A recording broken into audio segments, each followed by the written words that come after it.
Di sini saya akan men-sharing-kan terkait dengan penerapan SMK 3 yang efektif. Sebenarnya mengenai efektif itu bermacam-macam metodenya dan caranya bagaimana, dan ini salah satu sharing aja yang akan diterapkan salah satu di project yang ada di Wika.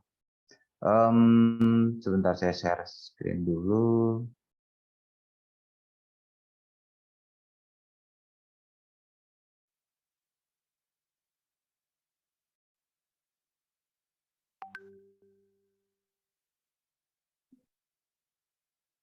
Baik, bismillahirrahmanirrahim. Udah Pak, ini puasa semua ya. Selamat menjalankan eh, ibadah puasa bagi yang menjalankannya. Semoga amal ibadah puasa kita diterima Allah Subhanahu wa taala. Dan tetap semangat ya walaupun puasa-puasa di sini tadinya awalnya saya di bulan Maret ya, Pak Arif ya. Maret akhirnya kebetulan jamnya geser sehingga pada tanggal 25 ini saya membagikan sharing penerapan SMK 3 yang efektif di bidang konstruksi. Eh, ini profil saya, posisi terkait desainnya.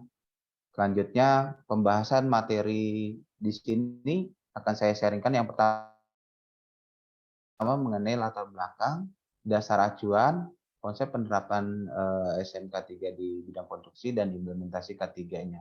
Terakhir mengenai kesimpulan. Oke. Mengenai latar belakang, kita ketahui semua pada dasarnya mulai dari di rumah, di perjalanan, di tempat kerja, adanya potensi-potensi kecelakaan ada di mana-mana. Nah, ini tertuang mengenai di ISO 45000 mengenai mekanisme perjalanan itu pun diukur dan dihitung ketika dia mulai berangkat pekerjaan. Itu sudah dihitung sebagai kecelakaan ketika dia berada di perjalanan, sehingga safety rating dan lain-lain itu bisa menjadikan matriks terhadap keselamatan di tempat kerja.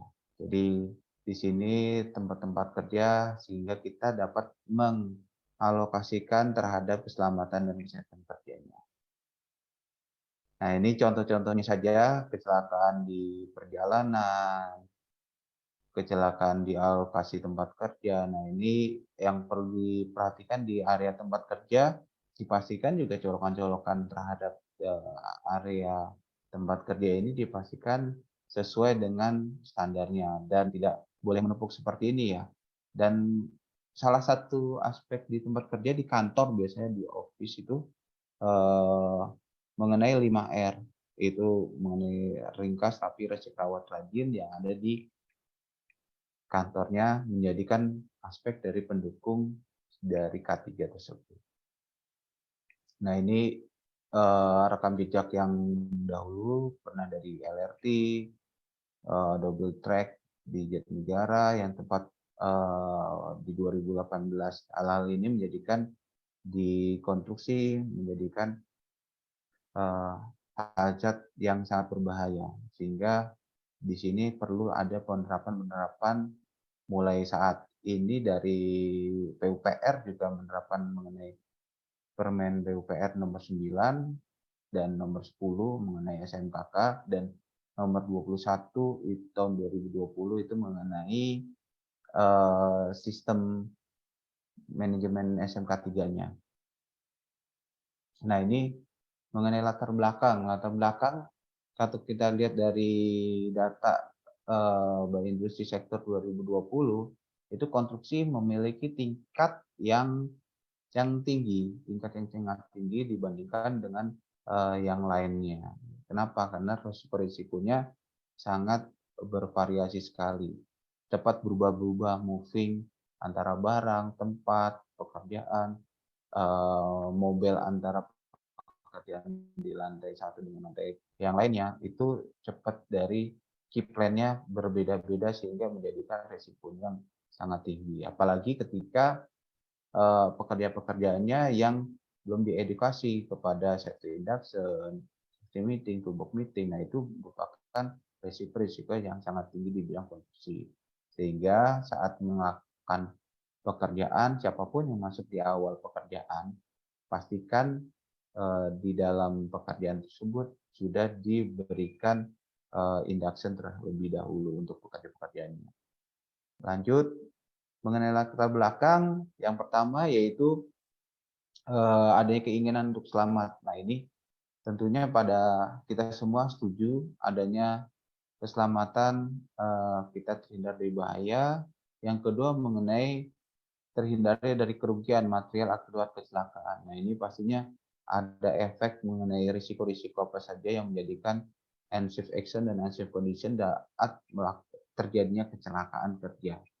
Nah, di sini ada mengenai pemenuhan kebutuhan terkait dengan hukum regulasi-regulasi mengenai perundangan yang harus kita taati seperti Peraturan PP 50 dari pemadam kebakaran mengenai Permenaker nomor sekian dan PP P3K nomor 15, Permenaker nomor 15 itu mengenai P3K.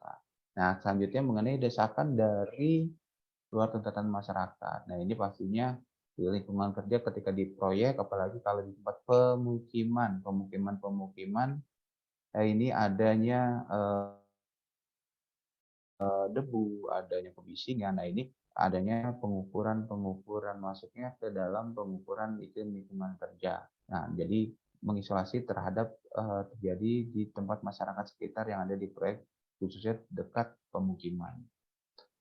Ya, inilah yang menjadikan mendorong K3 konstruksi yang berbudaya, sehingga dengan adanya keseharian rutinitas budaya K3 yang ada di sini menjadikan keselamatan dan kesehatan kerja untuk diri kita, teman kita, atasan kita, bawahan kita maupun yang ada di lingkungan sekitar.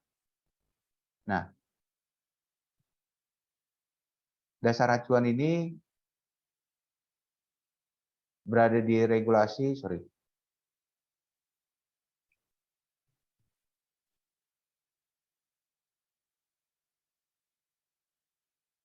regulasi di sini dasar acuannya sebenarnya banyak dasar-dasar regulasi dari K3. Di sini saya ambil secara garis besar aja, yaitu Undang-Undang Nomor 1 Tahun 70 mengenai keselamatan kerja, yang kedua Undang-Undang Nomor 13 tentang ketenagakerjaan, karena di pasal 26 itu keselamatan kesehatan kerja itu mengatur di situ, ada di pasal 26 dan 28. Nah, Bang Adi, selanjutnya ya Bang Adi, masuk ke slideshow Pak, biar kelihatan semua.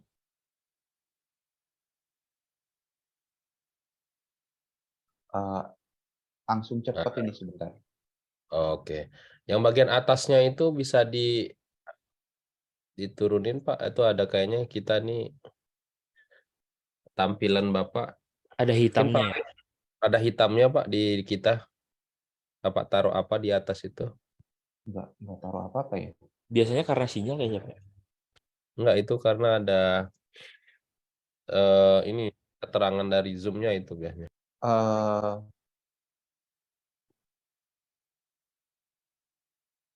Ini kenapa suka cepat sendiri ya, aneh nih, laptop ini.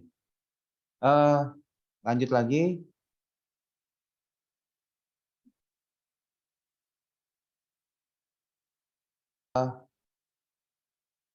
Lanjut lagi mengenai regulasi, tadi kita mengenai Permen PUPR ini, PUPR nomor 21, ini ada tentang sistem manajemen keselamatan kerja. Di sini dia diatur mengenai gimana mekanismenya, mulai dari ahli media konstruksi, ahli muda konstruksi, pengaturan sistematis regulasi ketentuannya, sampai jasa konstruksinya itu diatur di sini.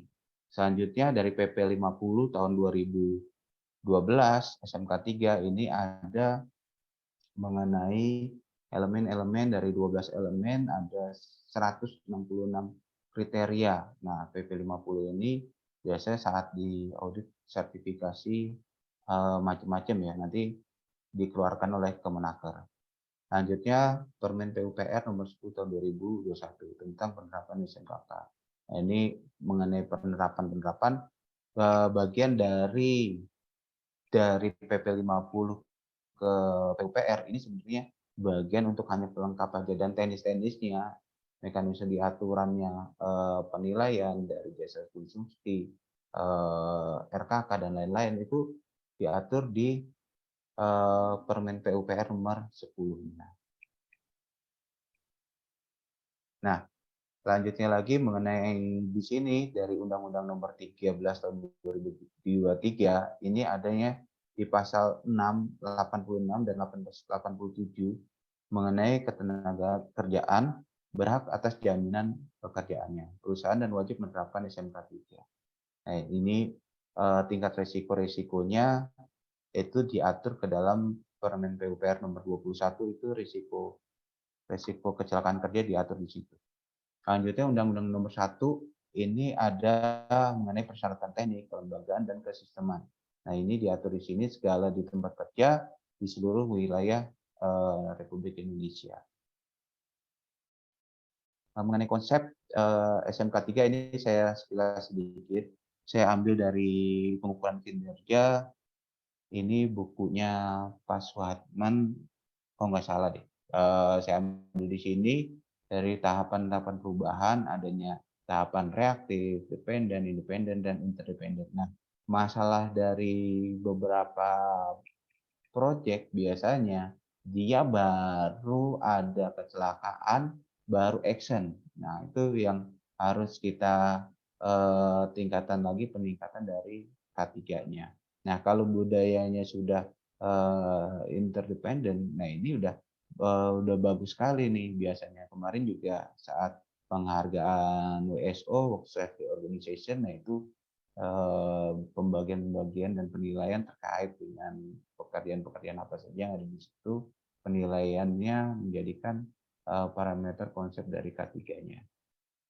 Selanjutnya dari tujuan penerapan. Tujuan penerapan ini pengendalian resiko K3, mencegah perlindungan terhadap insiden dan penyakit akibat kerja, mencegah timbulnya kerugian dari fatality, korban jiwa, kerugian aset dan lingkungan. Selanjutnya meningkatkan produktivitas dan menjaga reputasi organisasi perusahaan. Yang terakhir melaksanakan tanggung jawab sosial. Nah, ini jadi kalau kita perhatikan penerapan K3 sebenarnya itu adalah penerapan yang secara konsisten dan terus-menerus. Dan penerapan K3 itu ada tidak di hanya fungsi SHE aja atau K3 saja, tetapi ada di seluruh bagian dari fungsi QA, fungsi kepala personelia, dari fungsi engineering, atau dari fungsi komersial, seperti itu di konstruksi. Nah, nanti kita lanjutkan. Nah, ini adalah konsepnya, pengertian saja secara garis besar. Keselamatan konstruksi segala kegiatan keteknikan untuk mendukung pekerjaan konstruksi dalam mewujudkan pemenuhan standar keamanan, keselamatan, kesehatan, dan berkelanjutan yang menjaminkan keselamatan keteknikan konstruksi, keselamatan kesehatan tenaga kerja, publik, dan lingkungan.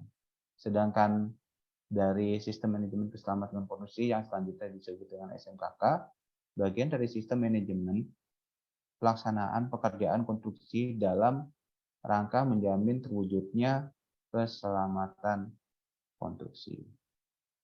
Nah, ini saya kutip dari Permen PUPR nomor 14 di bab 1 pasal 1-nya.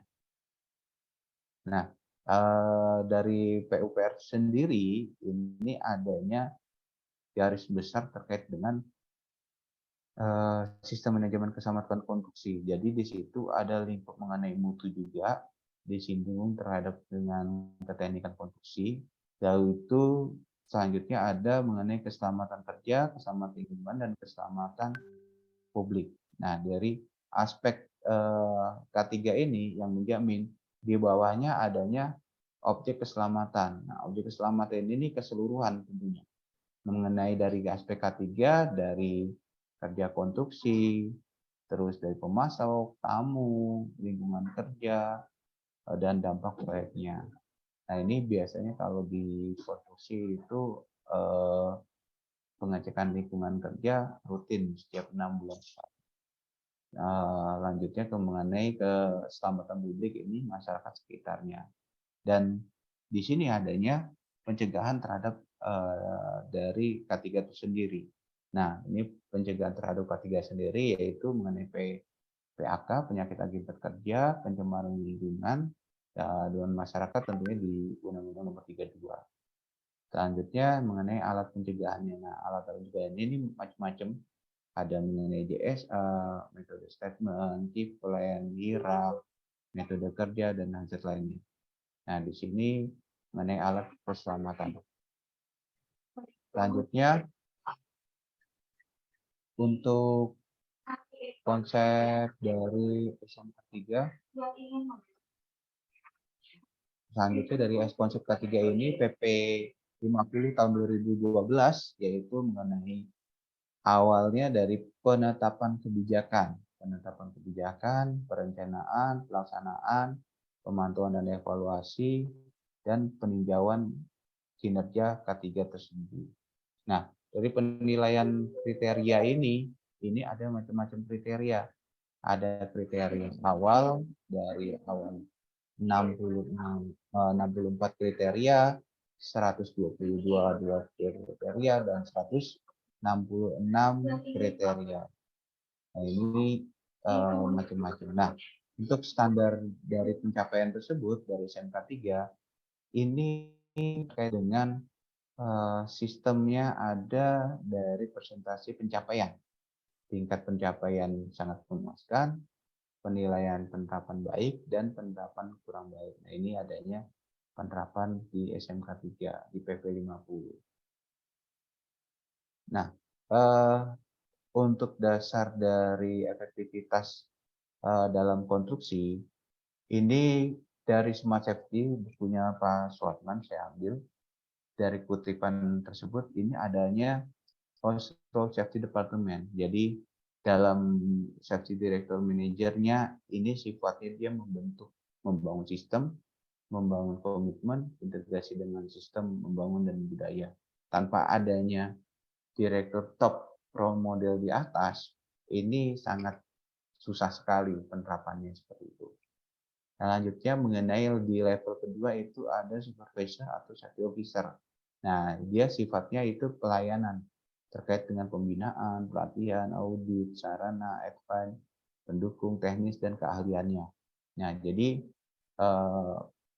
pelayanan-pelayanan terhadap safety itu untuk pekerja di proyek tentunya ini sangat kita dorong, dan untuk supporting di safety officer dan tentunya di supervisornya ini sangat mendukung sekali. Nah, di bawahnya ini adanya mengenai inspeksi safety inspector atau safety man, atau biasanya teknis mengenai pelindungan.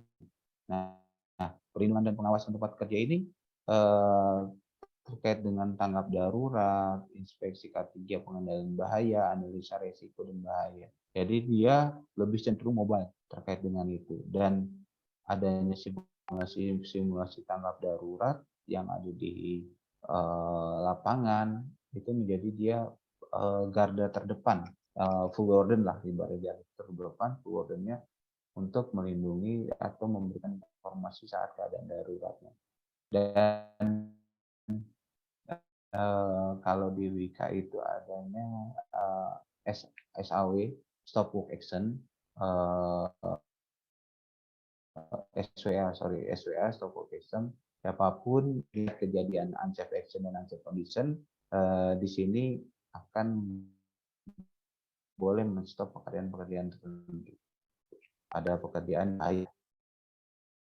Nah, dari konsep di sini ada melakukan tanggung jawab fungsi proyek. Nah, ini fungsi proyek ini keseluruhan elemen. Tidak bisa hanya fungsi SAE saja yang ini SAE saja, tidak. Karena efektivitas proyek itu ditentukan keseluruhan manajemen dari fungsi administrasi keuangannya, fungsi teknik, fungsi komersial, fungsi dari pelaksana utama, fungsi dari QC atau QA.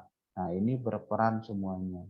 Nah, sehingga pada saat 5M itu memulai setiap perencanaan program kerja, menghadiri kegiatan rapat-rapat training atau patrol, pemeriksaan pemastian K3 yang menjaminkan semua fungsi, menjadi role model di setiap saat, dan meninjau, mengecekkan, memberikan evaluasi kinerja K3. Nah, ini contohnya. Contohnya saat melakukan pengecekan di melakukan JSA. Nah, JSA itu job set analysis, dia melakukan tidak hanya oleh SAE saja, tetapi dia yang melakukannya itu oleh pelaksana utama, oleh orang teknik, mandor, pekerja yang keterkaitan dengan pekerjaan skop tertentu. Sehingga saat dia melakukan pekerjaan-pekerjaan bisa dimitigasi risiko-risikonya dan memberikan APD serta pengetesan pekerjaannya jika diperlukan saat pekerjaan risiko tinggi. Nah, ini jadi keterlibatan seluruh fungsi. Contoh lagi, keterlibatan seluruh fungsi di sini nantinya dari engineering atau dari teknik mengenai desain-desain. Nah, desain-desain itu saat dia membuat desain pekerjaan, metode kerja segala macam, nah itu harus dipikirkan mengenai kelengkapan safety-nya, kelengkapan dari alat pekerjaan yang untuk mendukung apa saja. Contohnya di scaffolding. Nah, scaffolding itu dipastikan dia sudah lengkap pemesanannya dan sudah terinstall dengan gambar kerja yang ada. Seperti itu. Nah, untuk konsep K3 konstruksi ini yaitu memang harus integrasi ya, mulai dari awal dari pengembangan pasarnya atau pelanggan, terus pengembangan proyeknya, sama terkait dengan engineering-nya dan pengadaannya, serta saat pekerjaan konstruksi dan penyerahan ke owner-nya. Penyerahan ke owner-nya itu biasanya pekerjaan THO 1 atau THO 2. Mengenai pengadaan juga di sini juga perlu ditekankan mengenai biasanya di sini SDM ya, pengadaan yang bahan-bahan material berbahaya. Nah, itu memberi persyaratan-persyaratan. Nah, itu intinya berarti di semua aspek ini harus berperan saat melaksanakan pekerjaan di lingkup SHE-nya. Nah, dari tadi yang saya ceritakan ini sekilas saja proses penjalanan tugas fungsi ASE dengan fungsi yang lainnya. Jadi operational excellence untuk melaksanakan pekerjaan-pekerjaan tertentu ini ada keterkaitan di masing-masing fungsinya. Contoh mengenai engineering, dia membuat desain gambar keterkaitan dengan K3L, rencanakan pengendalian resiko, menyusun metode kerja dengan lingkup K3L, melaksanakan job set analysis, toolbox meeting, dan SAE patrolnya. Selanjutnya untuk komersial itu membahas biaya terkait dengan desain metode kerja yang ada di lapangan atau APD dan APK-nya. Selanjutnya membuat rencana pengendalian resiko di komersial. Nah, jadi biaya-biaya segala macam dari A sampai Z, dari fondasi sampai selesai itu komersial dilakukan. Selanjutnya untuk kepala personalia ini keuangan dan administrasi menyusun program pelatihan, menyusun program kesehatan proyek. Jadi kepala personal administrasi itu ikut mendukung terkait dengan adanya kesehatan yang ada di proyek. Tentunya medical check up biasanya di awal, di akhir. Nah, ini bekerja sama dengan fungsi SAE untuk menyusun rambu-rambu biasanya di layout di gudang. Nah, ini dikomunikasikan dengan fungsi dari keuangan dan administrasinya. Selanjutnya dari QA. QA ini menyusun SOP terkait dengan pelaksanaan metode kerja atau safety plan. Nah, dia berperan mensupport terkait dengan metode kerja atau key plan apa aja yang beresiko di pekerjaan tertentu. Tentunya memang kalau orang K3 mungkin yang fresh graduate lah, orang dia tentunya lulusannya SKM atau dengan ya SKM sih biasanya itu yang sudah. Nah, dia mengeluarkannya itu untuk keteknikan. Pasti dia butuh lebih belajar lagi lebih dalam lagi mengenai keteknikan. Beda dengan SAI-nya dia dari teknik sipil misalkan. Nah, itu mungkin dia udah tahu. Tapi kalau ketika dari SKM dia keluar, itu perlu belajar lagi mengenai metode kerja, produksi seperti apa. Nah, itu dia makanya di masing-masing fungsi ini harus mensupport terkait dengan SAE. Selanjutnya dari produksi pro. Nah, ini memastikan penggunaan APD dan APK. Jadi tidak hanya orang SAE aja, tapi pelaksana pun di fungsi produksi ikut andil, ikut mengingatkan kepada mandornya, pekerjanya, sehingga saat si pekerja tersebut di depan pelaksana atau QC, itu dia tetap melaksanakan penggunaan APD dengan baik dan benar. Lanjutnya melaksanakan kajian set layout. Nah, layout ini kan di lapangan terkait dengan lapangan biasanya berubah-berubah nih. Setiap minggu pasti dia layoutnya berubah. Nah, itu diinformasikan ke safety officer-nya atau ke SAE-nya di lapangan. Karena kenapa? Ini berhubungan dengan tanggap darurat atau jalur evakuasi dan forwardernya ini sangat pengaruh sekali saat kejadian gempa bumi. Itu bisa-bisa akses jalan kerjanya nggak nggak nggak teratur malahan seperti itu. Hingga saat melaksanakan set layout di project itu perlu dikomunikasikan. Selanjutnya mengenai melaksanakan JSA dan toolbox meeting atau SI patrol. Nah, ini dilakukan pelaksana atau QC semua elemen yang melaksanakan toolbox meeting dan SI patrol. Nah, ini contoh-contoh dari implementasi yang ada di project ya.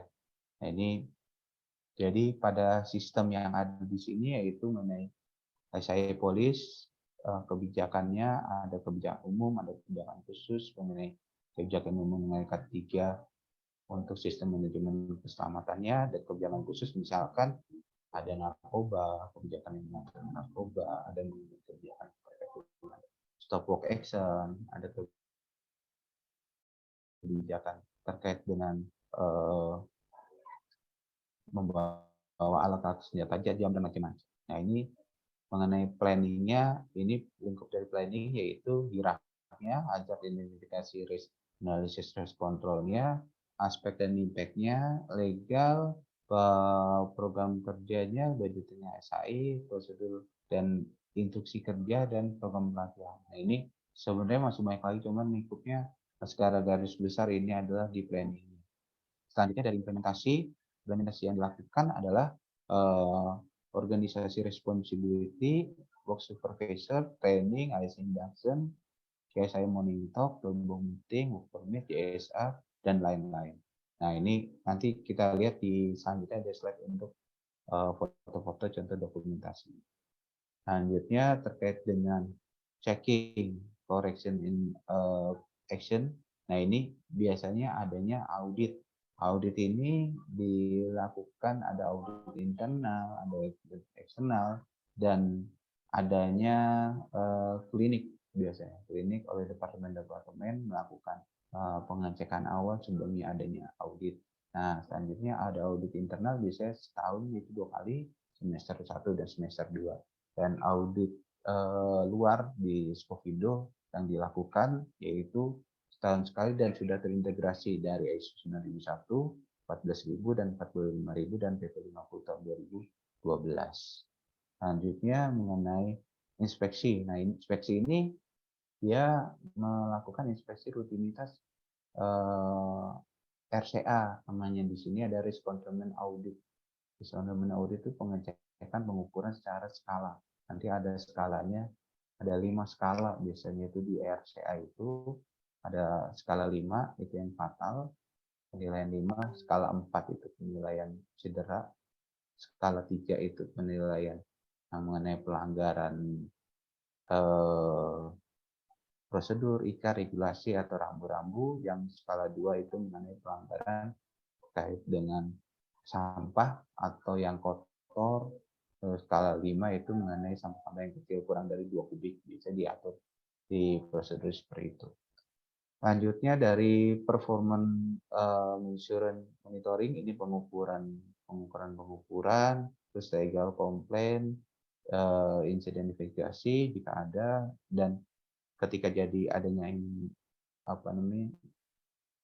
insiden juga disampaikan lesson learned-nya kepada pekerja agar menjadi tahapan pembelajaran dan evaluasi ke depannya, seperti itu. Nah, terakhir yaitu mengenai manajemen review. Manajemen review ini macam-macam ya, dibahas di project, manajer biro, corporate, serta rapat P2K3 kan, itu persiapan keselamatan kesehatan kerja. Nah, implementasi ini salah satunya adanya SIL, Safety Implementation Level, yang di Wika sendiri, sama nih Wika Realty dan Wika, ini satu penilaian. Ini penilaian parameter ada kebijakan, perencanaan, penerapan operasional, tindakan dan perbaikan, dan implementasi benchmark. Nah, ini penilaiannya dengan standarnya itu 900. Ini penilaian ini sebenarnya bagian dari kriteria yang ada di PP 50. Nah, contohnya mengenai PP 50, mengenai kebijakan itu sudah ditandatangani, disosialisasikan, seperti itu. Selanjutnya dari perencanaan HIRAK. HIRAK ini di KAS sendiri ada HIRAK EAI ya, itu aspek impact-nya, environmental aspek dan impact-nya itu terkait dengan lingkungan. Jadi perencanaannya sudah direncanakan, HIRAK-nya apa sudah direview, terus sudah diupdate atas review tersebut, dan sudah disosialisasikan ke pihak-pihak terkait, seperti itu. Dan di sini juga ada pemenuhan peraturan perundang-undangannya di perencanaan. Selanjutnya di penerapan operasional, ini juga sudah masuk dari operasional sendiri di dalam proyek. Oke, selanjutnya, nah ini contoh-contoh dari implementasi K3, adanya review manajemen review P2K3, ASE, KSLE Patrol, P2K3, sharing session ini oleh dokter atau antara forum KSE BUMN. Ini terkaitan juga ini. Oh ya, tanggal 28 juga di Kementerian PUPR di Citerep juga adanya tanda tangan komitmen mengenai SMKK dan Butani di Citerep itu tanggal 28 dan 2 itu. Acaranya seluruh kontraktor itu komitmen terhadap penerapan SMKK. Selanjutnya mengenai implementasi, ini ada inspeksi sanitasi jasa boga, terus adanya sharing culture, terus pelatihan penanggulangan kebakaran dan P3K, simulasi tanggap darurat, dan pengendalian COVID saat tahun kemarin ya. Tapi alhamdulillah sekarang sudah mereda. Lanjut ini komitmen di seluruh aspek, tapi tidak hanya sebatas komitmen ini saja, tapi dia harus sebagai pengukuran KPI. KPI dia nanti diukur KSI excellent ya di dalam KPI itu. Nah, ini menjadikan parameter menjadi salah satu syarat di penilaian HSE level itu, kebijakan. Lanjut ini terkait dengan sosialisasi dan pemanjangan kebijakan-kebijakan di rapat ataupun di lapangan yang dilakukan di proyek. Nah, ini contoh dari, udah bisa belum? Nah, ini contoh dari hazard identifikasi risk control dari HIRAK-nya, sampel aja masing-masingnya, dan di sini sampai menindaklanjuti matriks sampai ke arah program kerja. Jadi setiap HIRAK itu dia buat dan dia kelola risikonya dan dimasukkan ke dalam program kerja sehingga termonitor dan terkontrol targetnya seperti itu. Nah, ini contoh struktur organisasi aja yang ada di tanggap darurat maupun keselamatan program kerjanya.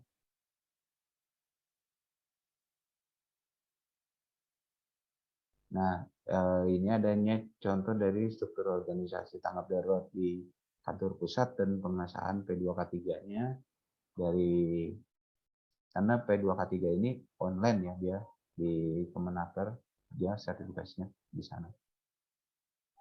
Manajemen review yang dilakukan secara online masih Zoom, saat ini juga masih Zoom, hybrid, ada yang di kantor dan ada yang di luar pulau. Nah, ini terkait tadi yang sempat saya informasikan mengenai RCA. Nah, ini makhluknya secara prosedurnya sudah diatur, risk management audit, metode pengecekan pada risiko, proses pekerjaan yang sedang dan berjalan guna untuk inspeksi di semua PPU. Tujuannya mengendalikan risiko guna mengambil tindakan preventif dan korektif.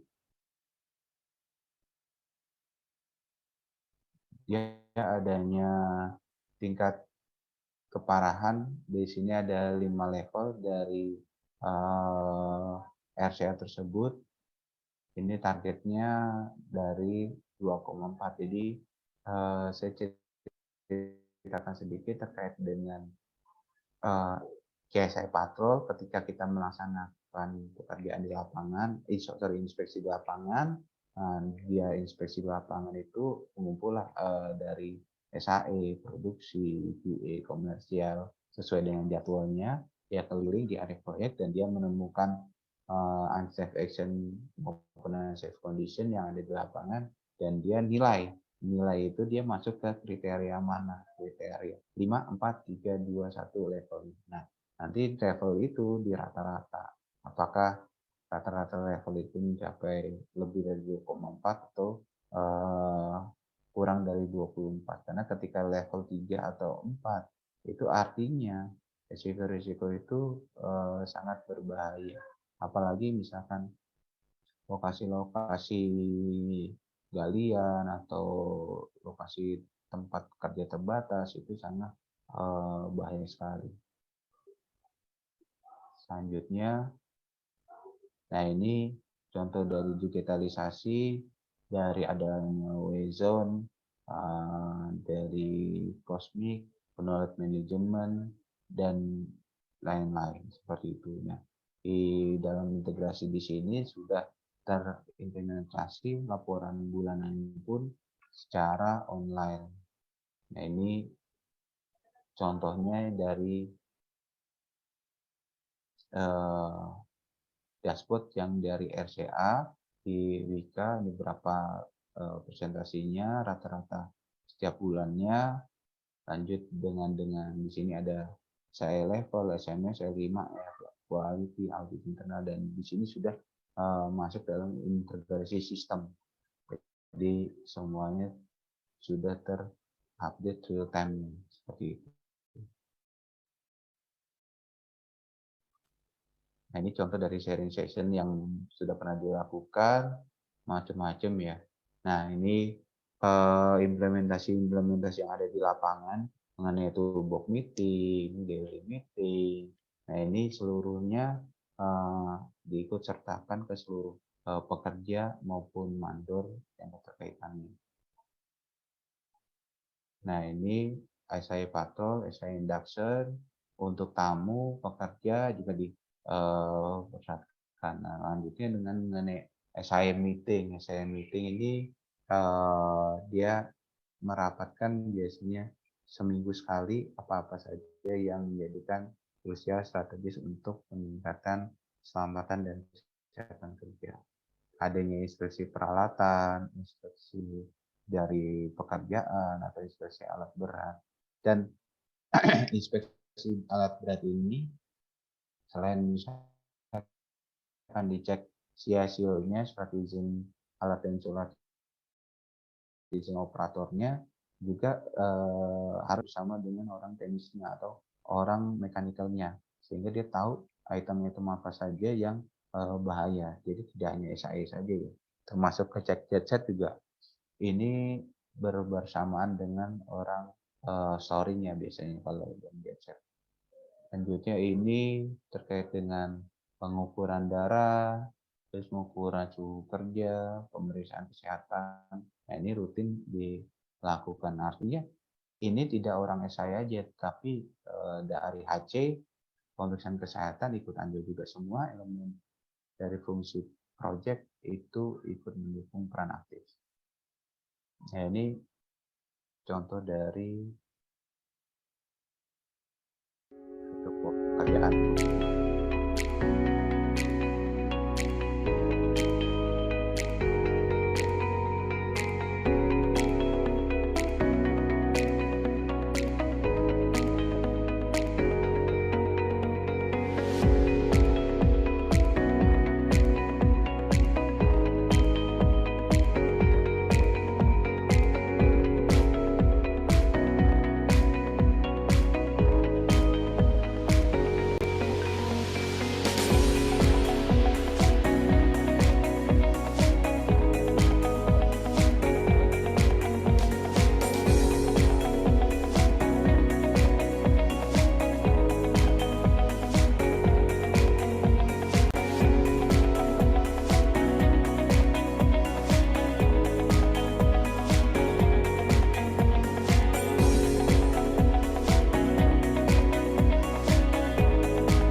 Nah, itu ada salah satu video saja.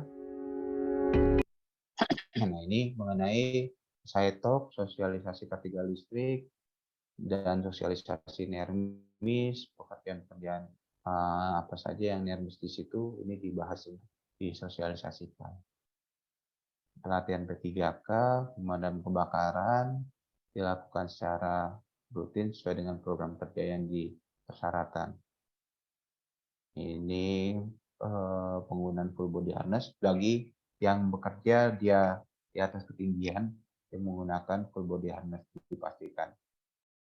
Ini pengukuran lingkungan, kebersihan serentak, dan dust control terkait dengan di lapangan. Ini untuk menghilangkan debu-debu. Nah, ini biasanya di kantor pengecekannya ada thermoevaluation, terus sun level meter, dan lux meter. Ini observasi juga terkait dengan ergonomi dan kebisingan. Jadi ini juga bekerja sama dengan orang Perkes ya, di Perkes di Jakarta, kita bikin surat dan lainnya, sehingga pada saat melaksanakan sudah diukur secara rutin oleh Perkes. Nah, ini contoh saja rambu-rambu pemasangan, token informasi, dan lain-lain. Nah, ini contoh dari sertifikat penghargaannya.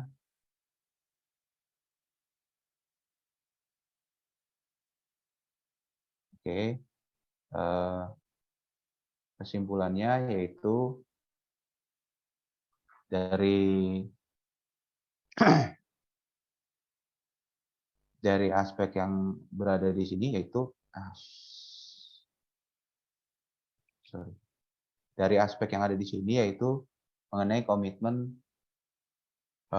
keseluruhan ya, komitmen top manajemen, pimpinan sebagai role model, terus mengenai sistem, jadi pola pikir, sistem interaksi dan teamwork ke seluruh fungsi pekerja yang ada di kantor atau yang ada di lapangan seperti itu. Ini harus sama, visi misinya harus sama dulu. Terus mengenai manajemen, ini terkait dengan pekerjaan, apapun yang berdasarkan pekerjaan itu harus PDU check dan actionnya, dan antisipasi terhadap kajian resiko dan peluang. Selanjutnya partisipasi semua pihak Jadi tidak ada peran SI aja, tapi seluruh fungsi menjadikan peran SI tersebut. Seperti itu. Lanjutnya teknologi. Nah, ini dukung teknologi sangat berperan saat ini mengenai aplikasi-aplikasi atau saat menggunakan apar barcode dan lain-lain. Nah, ini sangat mendukung sekali. Selanjutnya mengenai SMK 3 Produksi ini komitmen menjalankan sepenuh hati, bukan sekadar memenuhi kewajiban saja. Jadi memang ketika semua aspek teman-teman yang ada di proyek menjalankan sepenuh hati, tidak ada paksaan, itu menjadikan efektivitas K3 menjadi lebih maksimal. Seperti itu. Mungkin itu Pak Denny yang bisa saya sampaikan. Kurang lebihnya mohon maaf. Terima kasih. Oke, baik. Terima kasih Pak Ngadi dan juga teman-teman semuanya. Dan nanti kita akan masuk ke sesi diskusi ya Pak Ngadi dan juga teman-teman. Sebelum kita masuk ke sesi diskusi, ada beberapa informasi yang akan kami sampaikan. Oke, saya akan share screen terlebih dahulu. Untuk absensi nanti akan diberikan setelah ini ya teman-teman. Jadi akan diberikan di kolom chat Zoom. Baik, nah pastikan teman-teman sudah mendownload aplikasi Mika Super App K3 yang dimana teman-teman wajib platinum ya untuk mendapatkan sertifikatnya. Cara untuk mengetahui platinum atau belum, caranya adalah teman-teman silakan lihat di pojok kiri atas. Kalau tulisannya platinum, artinya teman-teman sudah platinum. Kalau misalkan masih silver, maka di pojok kiri atas tulisannya silver. Dan kalau diklik akan muncul untuk menjadi upgrade ya teman-teman. Silakan klik upgrade kartu platinum, kemudian ikuti langkahnya sampai akhir. Ada 3 pilihan, bisa 3 bulan, 6 bulan, atau bahkan 1 tahun. Kemudian teman-teman nanti bisa langsung melalui pembayaran virtual account ataupun juga e-wallet, dan langsung nanti akan muncul nomor rekeningnya. Dan kalau untuk virtual account itu nanti penyedia jasanya pilih teman-teman atau cari Sendit. Nah, dan di sini juga ada tutorial langkahnya. Kemudian pastikan juga teman-teman sudah mensubscribe channel YouTube-nya Kak Cik Denny, karena untuk video dan juga beberapa video tentang K3 juga akan di-share di channel YouTube-nya Kak Cik Denny. Jangan lupa untuk klik tombol loncengnya supaya nggak ketinggalan video-video terbaru dari Kak Cik Denny. Kemudian ada beberapa informasi juga buat teman-teman semuanya, dan ada promo-promo menarik untuk teman-teman semuanya di bulan Ramadan berkah hari ini. Dan selanjutnya dimulai dari SKP dan lisensi, silakan Pak Denny. Oke, terima kasih Pak Arief. Oke, Bapak Ibu semua, kalau punya SKP ya jangan sampai SKP-nya telat ya untuk di-update ya, diperpanjang. Ini kita ada promo hanya 1,99 aja. Dan kalau punya lisensi juga segera di-update ya atau diperpanjang, karena kalau tidak diperpanjang bisa harus refreshment dan ujian training, ujian teori dan praktek lagi. Lalu kalau teman-teman semua ingin sertifikasi SMK 3, Midyatama bisa membantu untuk kontraktor ataupun pabrik dengan harga khusus, termasuk kalau mau dapat 4 sekaligus sertifikasi 9.000, 14.000, 45.001 dan SMK 3. Nah, kalau teman-teman ingin ikut ahli K3 umum, kebetulan nih kita ada berkah Ramadan dengan diskon 50% ya. Ini sekali lagi saya ulangin. Diskon ahli K3 umum Kemnaker RI, Midyatama buka 2 kelas, diskonnya 50%. Kebayang kan diskon 50%, misalkan harganya 5 juta, berarti hanya 2,5 juta saja, dikurangin 100.000 pakai kode referral, itu hanya 2,4 juta aja. Hubungi tim Midyatama yang dikenal ya, nanti ada syarat dan ketentuan yang berlaku yang teman-teman harus ikuti.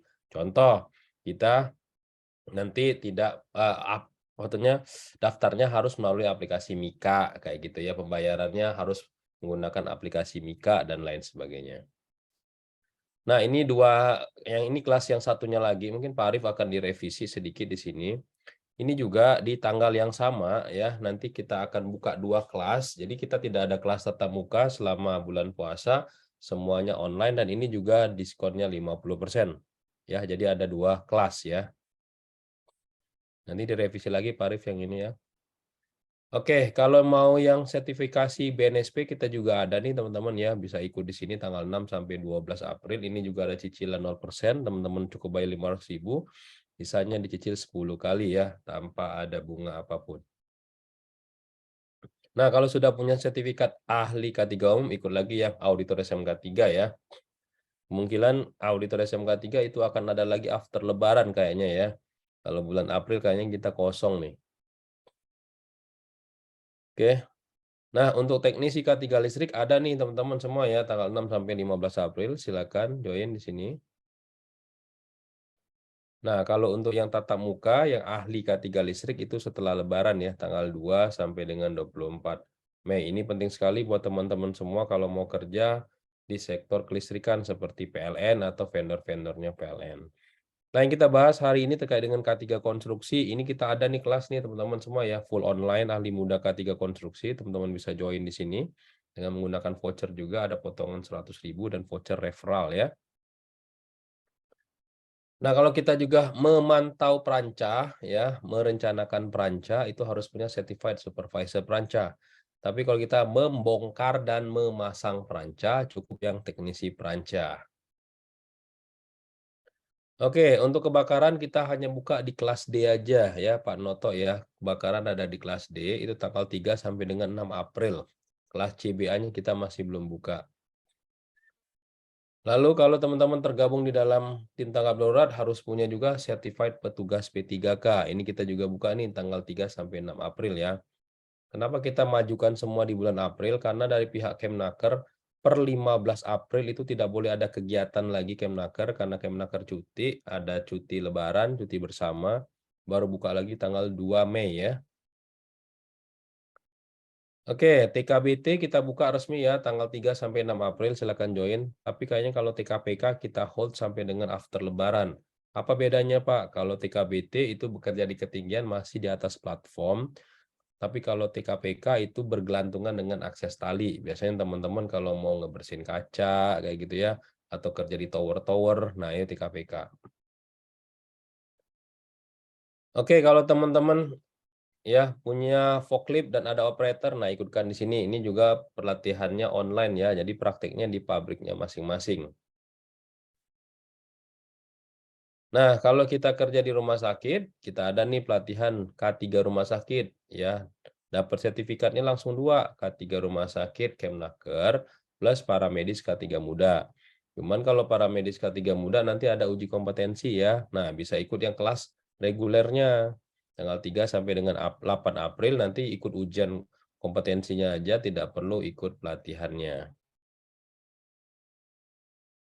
Nah, ini juga kita udah buka confined space ya, ruang terbatas, petugas ruang terbatas. Jadi teman-teman bisa join di sini tanggal 10, 12, dan 15 April untuk level Madya. Untuk level utamanya tanggal 10 sampai 15 April. Bedanya di mana, Pak? Kalau yang utama itu masuk ke main hold, tapi kalau yang Madya itu hanya di atas ya, mengawasi. Ini penting sekali buat teman-teman semua kalau ada tangki-tangki yang harus masuk ke dalam ruang-ruang terbatas. Ini penting harus ada punya ini ya. Itu jangan sampai terjadi kecelakaan di PPLI kemarin ya. Oke, ini adalah standar-standar ATK yang akan kita kirim via Tiki ya, seperti ada tas, buku agenda, lencana, kartu flash, kemeja, dan lain sebagainya. Kita akan kirim via Tiki ya, teman-teman semua ya.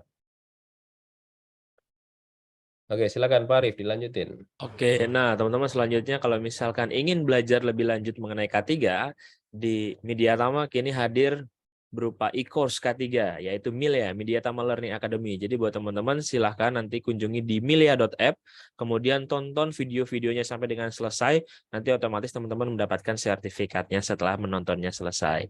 Kemudian buat teman-teman semuanya yang ingin mencari kerja, di website mediatama.co.id juga tersedia menu karir. Di situ akan banyak sekali untuk lowongan pekerjaan, setiap harinya akan diupdate, dan tentunya teman-teman tinggal masukin aja untuk CV-nya. Kalau misalkan teman-teman belum punya CV-nya, di aplikasi Mika Super App K3 ada menu buat CV online. Nah, ini caranya gampang dan gratis. Silakan diklik dan pilih template-nya, lalu nanti teman-teman isi seluruh biodatanya dengan lengkap. Nah, dan nanti di akhir akan langsung ada tombol untuk mendownload CV-nya. Kemudian nanti teman-teman bisa melihat historinya di menu akun, kemudian di history CV. Dan akan nanti muncul CV-CV yang teman-teman buat. Kemudian selanjutnya ada yang menarik lagi untuk mendapatkan uang saku ya sebesar 3 juta per bulan. Caranya gampang, silakan pilih menu akun, lalu ada menu referral. Nah, ini diklik, kemudian akan ada kode referral ini. Nah, kode referral ini digunakan untuk apa? Kalau misalkan tadi ada K3, ahli K3 umum yang sedang promo ya, teman-teman. Misalkan ada teman kita yang ingin ikutan ahli K3 umum tersebut. Nah, jangan lupa kode referralnya disalin di menu di kolom kode referral. Nah, yang ini. Nanti teman kita yang mendaftar mendapatkan potongan harga sebesar 100.000, kita yang memasukkan atau kita atas nama referensi kita itu mendapatkan 5% dari harga total pelatihannya. Jadi lumayan ya untuk satu orang 5%, kalau dikali 10 itu bisa, kalau harga pelatihannya 6.300.000 satunya, kali 10 orang bisa 3 juta rupiah. Nah, manfaatkan teman-teman untuk kesempatan ini dan nanti ada muncul tulisannya referral dari punya kita sendiri. Oke, nah selanjutnya untuk menarikan saldo juga gampang. Silakan teman-teman, silakan untuk klik ubah rekening ya. Nah, di ubah rekening ini masukkan juga nama rekening, nama bank dan juga nomor rekeningnya. Kemudian nanti teman-teman bisa klik tarik saldo dan tarik saldonya minimal 1,3 juta rupiah. Nah, 1,3 juta rupiah ini dengan ketentuan apabila pelatihannya sudah selesai atau sudah running ya, teman-teman. Jadi tidak bisa untuk langsung ditarik saldo kalau misalkan pelatihannya belum running. Jadi ditunggu running dulu, nanti proses untuk pencairannya akan dicairkan setelah pelatihannya selesai. Kemudian untuk share pelatihannya juga gampang. Pilih aja pelatihan yang ingin di-share. Di pojok kanan atas ada titik 3. Silakan diklik, lalu teman-teman nanti bisa bagikan ke sosial media atau bisa hubungi PIC kita di WhatsApp ataupun di telepon langsung. Teman-teman juga bisa unduh proposalnya. Dan buat teman-teman yang ingin tahu ya, ingin mengetahui lebih lanjut mengenai informasi sertifikasi Kemenaker RI, BNSP ataupun in-house training, silahkan hubungi nomor yang tertera di depan layar dan juga bisa kontak tim kami ya di WhatsApp. Pastikan juga teman-teman sudah memfollow akun sosial media kami di Instagram @mediatama dan juga Facebook Tama Media Tama Sertifikasi, YouTube-nya Kak Cik Deni, jangan lupa di-subscribe dan follow akun TikTok-nya Kak Cik Deni. Kemudian buat teman-teman yang ingin kerjasama sebagai sponsor untuk produk-produk K3 seperti APAR, P3K, ataupun APD dan lain-lain, silahkan hubungi nomor yang tertera di depan layar. Dan kalau misalkan teman-teman adalah seorang instruktur dan ingin sharing ilmu seperti Pak Ngadi hari ini, silahkan teman-teman bisa bergabung di komunitas instruktur Mediatama 2023, hubungi saja langsung nomor yang tertera di depan layar ataupun nomor saya ya teman-teman yang di-share di kolom chat. Oke, nah sudah makin banyak kolom Q&A-nya dan silakan teman-teman bisa bertanya dan Pak Denny dan juga Pak Adi silakan untuk dijawab satu persatu. Oke, pertanyaan dari Ayu Satya Pratiwi ya. Mungkin Pak Ngadi bisa cerita nih, kalau misalkan terjadi kecelakaan yang diakibatkan dari si subkon itu sendiri, ya, apakah itu menjadi tanggung jawabnya Menkon atau dari mana nih Pak? Atau HSE-nya yang disalahin? Nah, oke, silakan Pak Ngadi. Pak Ngadi, bisa terima suara saya? Ya, baik-baik. Terkait dengan baik, terima kasih Pak Din. Terkait dengan kecelakaan kerja yang dari subkon itu di peraturan Permen PUPR nomor 10 SMKK itu sudah ke elemen 4 RKK mengenai keselamatan. Jadi pengendalian subkontraktor masuk yang terintegrasi ini sudah melingkupi dia harus mensyaratkan mematuhi untuk di setiap subkon yang melaksanakan pekerjaan di proyek itu wajib ada fungsi SAI-nya. Itu satu. Ya, terkait dengan nanti siapapun yang disalahkan segala macam itu nanti adanya mekanisme investigasi kecelakaan dulu. Akan dilihat, akan dicek terkait dengan pelatihan-pelatihannya, terkait dengan kejadian-kejadiannya itu akan dicek. Jadi tidak nanti disalahkan untuk subkonnya atau disalahkan untuk SAI-nya atau MP-nya, tidak. Karena pada dasarnya semua subkon mandor itu komitmen dan mempunyai aspek K3L atau peran fungsi K3 di masing-masing, itu satu. Yang kedua, untuk pengecekan kejadian pasti dibutuhkan investigasi dulu ya, metode chat atau segala macam itu nanti akan dicek, karena ada contoh saja ada yang menjadikan kecelakaan kerja mungkin saja bisa itu sudah di polish line atau dikasih rambu atau dikasih digader atau sudah dilarang, tapi ada pekerja yang melintasi pekerjaan tersebut, itu saat itu memberikan investigasi kecelakaan. Itu di proses-proses tertentu Pak, jadi butuh proses jadinya untuk menunjuk siapa yang akan menjadikan titik tanggung jawabnya di siapa, seperti itu. Tapi untuk penerapannya tentunya semua ya, dari subkon, mandor, itu semuanya gitu Pak Denny. Oke, jadi kalau teman-teman kerja di Menkon, kecelakaan yang diakibatkan oleh subkon atau mandor atau pekerja harian itu menjadi tanggung jawabnya Menkon ya. Nah, Ya. namun kita bisa meminimalisir kecelakaan di subkon itu dengan menguatkan di sisi kontrak kerjanya. Apa yang menjadi tugas dan tanggung jawabnya si subkon, apa yang menjadi tugas tanggung jawabnya si Menkon. Salah satunya misalkan menyediakan APD. Nanti si subkon nuntut, mana APD saya? Padahal di kontrak si subkon harus menyediakan APD ya. Nah, itu harus dibunyikan ya Bapak Ibu semua ya. Nah, itu yang dimaksud oleh Pak Ngadi ya. Oke, kalau terkait kecelakaan, kata Pak Ngadi tadi ada tim investigasi yang akan melakukan mencari akar penyebab ketidaksesuaian atau penyebab kecelakaan untuk dilakukan tindakan pencegahan agar tidak terulang lagi ya. Jadi fungsi investigasi itu seperti itu, bukan hanya mencari kesalahannya aja. Oke, lanjut. Pertanyaannya dari Baskara Yuda Bramanto mengenai organisasi HEC yang ada di konstruksi itu, mungkin bedanya apa antara P2K3 dengan unit keselamatan konstruksi, Pak? Silakan, Pak. Ya, jadi organisasi ini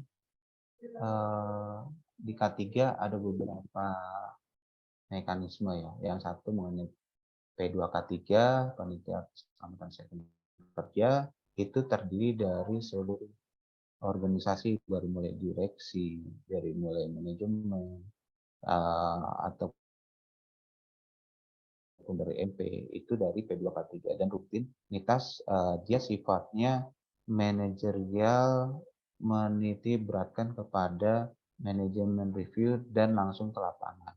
Nah, ada mengenai organisasi tanggap darurat. Organisasi tanggap darurat ini adalah organisasi terkait dengan suatu teknis, suatu kejadian jika terjadi keadaan darurat, suatu hal-hal yang sifatnya krusial, sehingga di dalamnya struktur organisasi tanggap darurat itu ada organisasi fungsi, itu ada fungsi P3K. Tadi Pak Doni kan mencaratkan mengenai Permen nomor 15 itu harus sertifikasi P3K. Itu benar, karena 1:100 itu harus ada P3K. Lanjut ada mengenai struktur organisasi tanggap darurat ya, di dalamnya itu adanya fungsi full warden atau fungsi dari tanggap darurat keamanan dan keselamatannya. Full warden itu dia mensyaratkan mengenai minimal sudah dilatih C dan D untuk penggunaan APAR, minimal sudah penggunaan APAR. Selanjutnya ada di dalamnya lagi struktur organisasi tanggap darurat itu adanya mengenai lingkungan pengecekan kebocoran dan lain-lain. Itu ada beberapa persyaratan. Nah, organisasi struktur tanggap darurat ini bersifat teknis dalam keadaan tertentu digunakan saat terjadian gempa bumi, huru hara, bom, ataupun lain-lainnya, seperti itu. Lanjut ada lagi mengenai tadi struktur organisasi P2K3, struktur organisasi tanggap darurat, ada lagi mengenai struktur organisasi mengenai organisasi project. Organisasi project itu di Wika adanya K3 itu ada di leher MP, sehingga terkait dengan kebijakan, instruksi dan segala macam, wewenangnya sudah nggak kayak dulu lagi lah. Kalau dulu kan ada di jajaran kasih teknik atau kasih operasi atau kasih administrasi. Nah ini dia sudah ada di leher. Seperti kalau di kantor pusat itu adanya SPI, adanya SPI itu di kantor pusat. Tapi kalau di project itu ada di leher. Dan manajemen K3 tersebut juga struktur organisasinya di SMK K itu di Permen PUPR nomor 10 itu sudah diatur juga mengenai struktur organisasi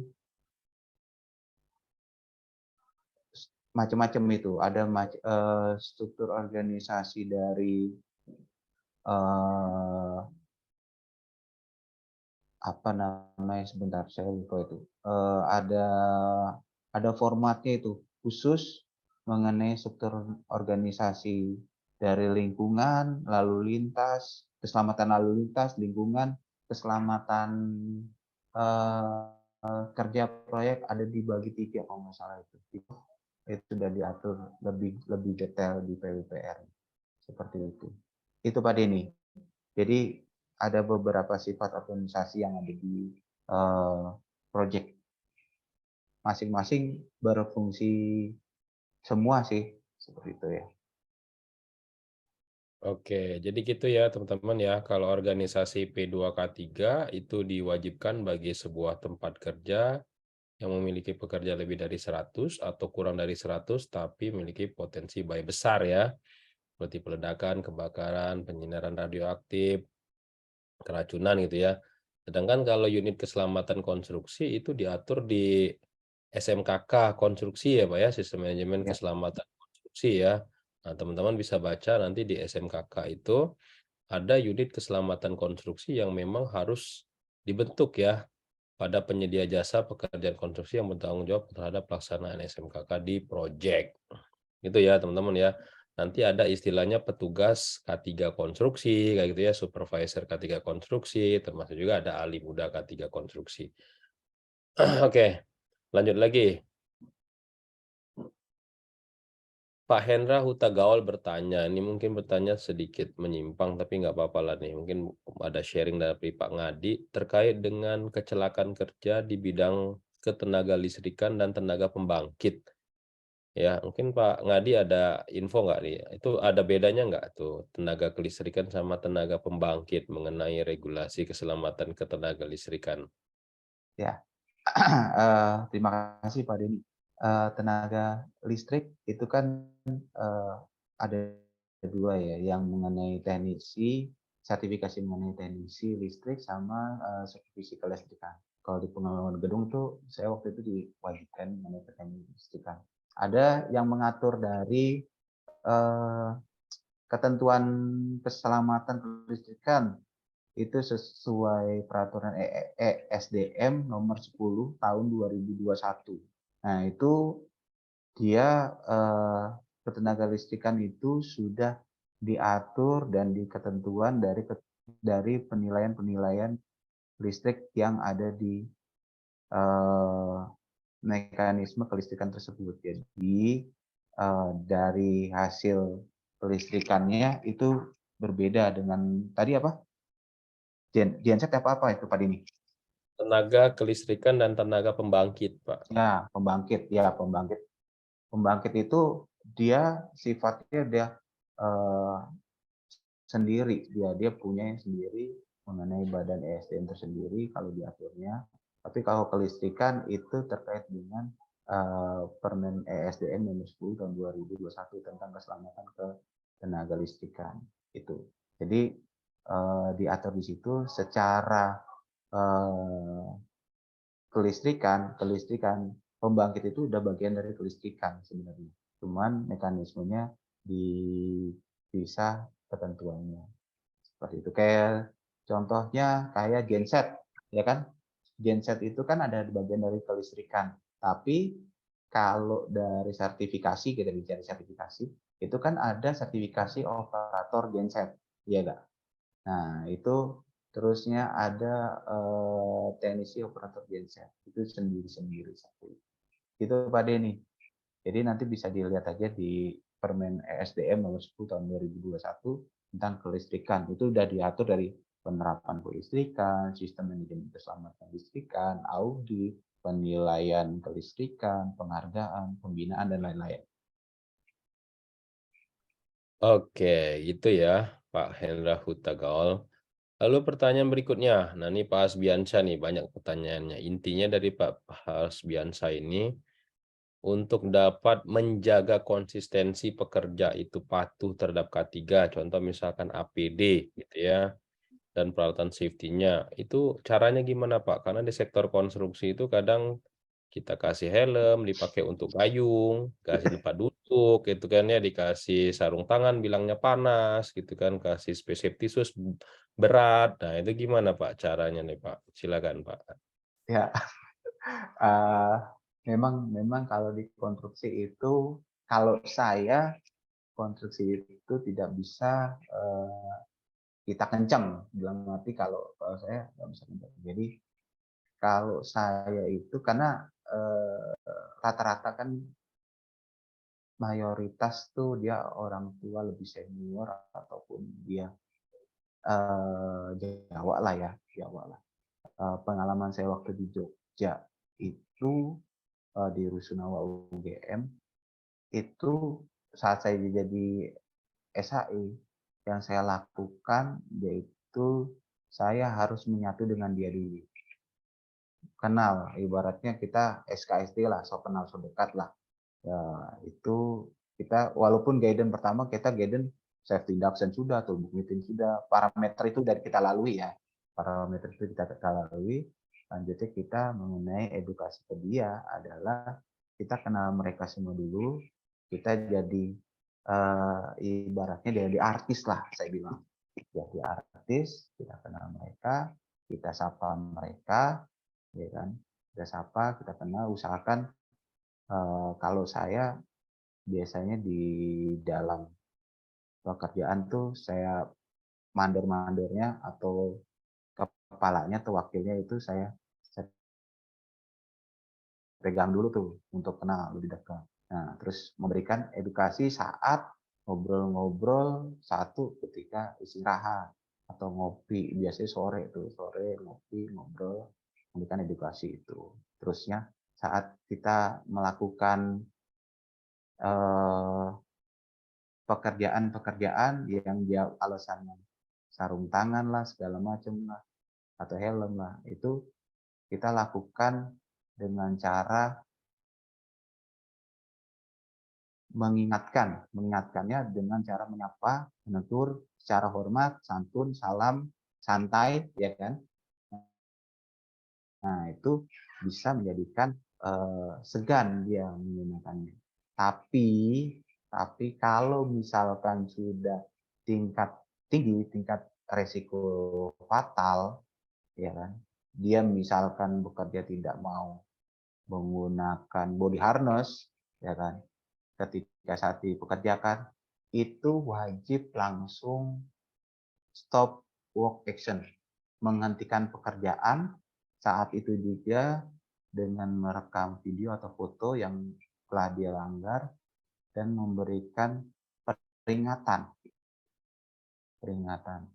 Dan kalau sudah memberikan peringatan 1, 2, 3, ya kan, sudah surat pernyataan, silahkan dikembalikan ke luar atau dikembalikan ke keluarganya atau ke mandornya lah gitu. Itu yang menjadikan kalau sudah ekstrim sekali ya, tapi kalau misalkan belum ya kita harus santai memberikannya kepada pekerja karena tidak bisa keras lah. Tapi kalau sudah fatal tadi ketika bekerja ketinggian kita sudah ingatkan 1, 2, 3, kita kembalikan ke mandornya dan membuat surat pernyataan, kita cap merah dia.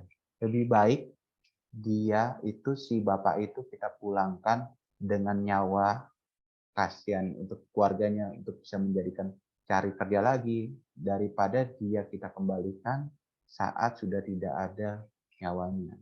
Itu lebih lebih saya bilang lebih kejam lah kita lah kalau kita membiarkan seperti itu. Lebih baik kita pulangkan dia dengan nyawa daripada kita pulangkan tanpa nyawa. Seperti itu Pak Denny. Terima kasih. Itu ya teman-teman semua ya, untuk menyadarkan para pekerja yang notabene pekerja konstruksi, kita harus ada pendekatan khusus ya, seperti Pak Ngadi tadi ya, pendekatan khusus kepada orang-orang tersebut. Atau juga menegurnya jangan langsung ke orangnya, bisa juga ke mandor atau atasannya, ya itu bisa lebih efektif. Di kadang orang K3 itu jadi dimusuhin gitu Pak Ngadi ya, jadi musuhnya para pekerja ya. Padahal kita pengen membantu mereka agar mereka bisa selamat dan sehat, tapi kadang ditangkap kita itu seperti ya kayak memperhambat pekerjaan mereka gitu ya. Iya Pak. Oke, lanjut lagi. Ini ada pertanyaan kedua juga, Pak. Kalau misalkan orang bekerja dari rumah sampai ke proyek ya atau tempat kerjanya, itu kalau terjadi kecelakaan, itu apakah menjadi tanggung jawabnya perusahaan atau tidak nih? Ya, karena banyak juga karyawan yang kecelakaan di jalan raya, misalnya kayak gitu. Silakan Pak Adi. Nah, di regulasi terkait dengan ISO 45000 yang terbaru, itu mensyaratkan dari rumah ke tempat kerja itu dihitung. Jadi apakah dia, tapi ini dengan normal ya, dia dari rumah tempat kerja tanpa adanya dia mampir atau main segala macam. Kalau itu nanti lain cerita. Secara dia host rule-nya mengikuti parameter dari rumah tempat kerja, ketika ada pekerja kecelakaan itu dihitung, Jadi nanti ada investigasi terkait dengan kecelakaannya, parameternya seperti apa, nanti dimasukkan ke dalam man hours-nya itu akan berkurang seperti itu. Karena nanti bisa menjadikan edukasi terkait dengan biasanya kalau misalkan naik motor ya safety riding-nya, nanti terkait dengan fisiknya, keselamatan fisiknya dia, kesehatan fisiknya dia, atau dia sehat fisiknya atau enggak. Mungkin aja dia habis pulang jam 2 terus jam 7 berangkat lagi, mungkin kan fisiknya juga ter terganggu ya, kesehatannya ya enggak maksimal. Nah, itu dihitung juga itu seperti itu. Nah, lain lagi ceritanya misalkan dia dari pulang, biasanya tuh pulang nggak langsung ke rumah. Nah, dia mampir ke mana, ke A, ke B, ke C. Nah, itu tidak dihitung karena itu udah jalurnya udah beda ya, udah beda. Karena harusnya dia pulang ke rumah, kembali ke rumah, nah dia mampir kemana-mana. Tapi di luar dengan instruksi pekerjaan, misalkan, oh mampir sini ketemu dengan Pak A, sosialisasi dengan teman. Nah itu baru dihitung. Tapi selagi dia di luar pekerjaan, itu tidak dihitung. Tapi kalau dia dari rumah langsung ke kantor atau ke proyek, itu dihitung. Prinsipnya gitu Pak Denny.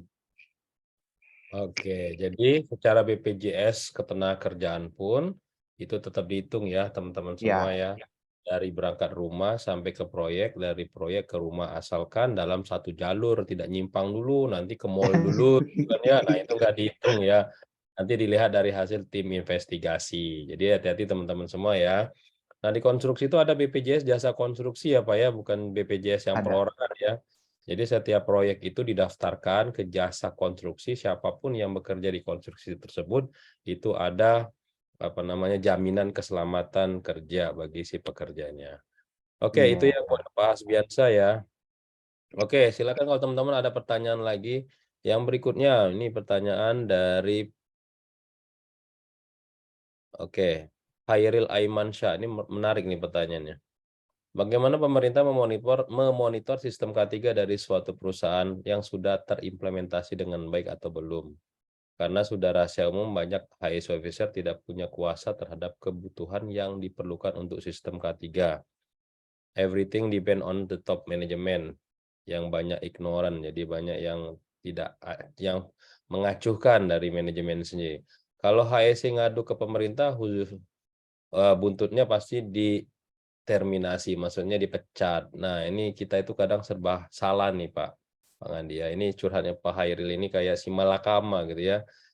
Manajemen cuek, terus kita mau lapor nanti kita ikut dipindah, dimutasi lah atau dipecat lah paling ini ya. Apalagi di BUMN Ya. yang seperti Pak Adi kan di Wika kan kalau ada yang cerewet sedikit langsung dimutasi. Nah, ini gimana nih Pak Ngadi perlindungan kepada tim HSE yang suka ngadu kalau manajemen atau pimpinan proyeknya itu nggak patuh. Misalkan contoh nih Pak, pengalaman saya, HSE minta ada body harness, terus ke project manager, terus project manajernya bilang nggak ada duit, nggak ada dropping dana tuh dari kantor pusat, tunggu aja kita prioritas bayar subkon material dulu, nanti aja tuh body harness, nanti aja tuh helm. Nah ini kalau di Wika sendiri kayak gimana Pak prioritas untuk pemberian kebutuhan K3 ini di lapangan? Silakan Pak, mungkin bisa sharing Pak. Ya, terima kasih Pak Dini. Kalau di tempat saya itu ketika dia misalkan nih dropping belum dimasukkan segala macam kebutuhan pekerjaan alat APD dan APK, nah itu dia belum ada. Itu yang pertama dari HSE bikin surat pernyataan untuk melakukan warning dalam pekerjaan tersebut untuk tidak dilaksanakan.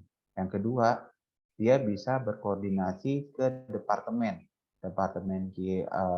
KHSE, kalau di sana ada MKHSE-nya atau di koordinatornya, atau ada di grup itu koordinatornya dengan MKHSE-nya yang di operasi-operasi tertentu, ada operasi infra 1, infra 2, efisiensi masing-masing. Dia bisa komunikasikan untuk mewarning proyek tersebut agar diberikan APD dengan ketentuan hal yang ditentukan ABCD gitu misalkan.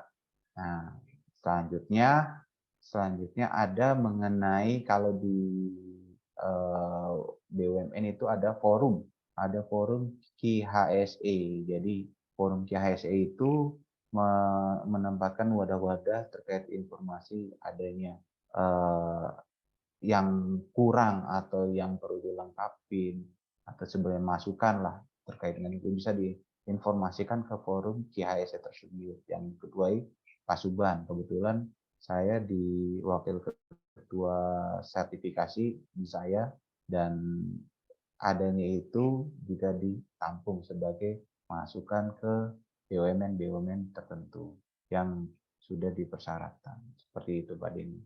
Jadi alhamdulillahnya di Wika itu MP-nya itu dia wajib ahli K3 umum dulu minimal. Jadi minimal dia tahu dan paham secara apa ya? Secara terbesit dia udah paham, ternyata K3 nih makhluknya seperti ini loh. Dia resikonya seperti ini. Terus unsafe action dan unsafe condition itu seperti ini. Jadi dia ketika dia melaksanakan tidak menggunakan APD untuk pekerjaannya, itu saya rasa dia berat bakal ngomong seperti itu.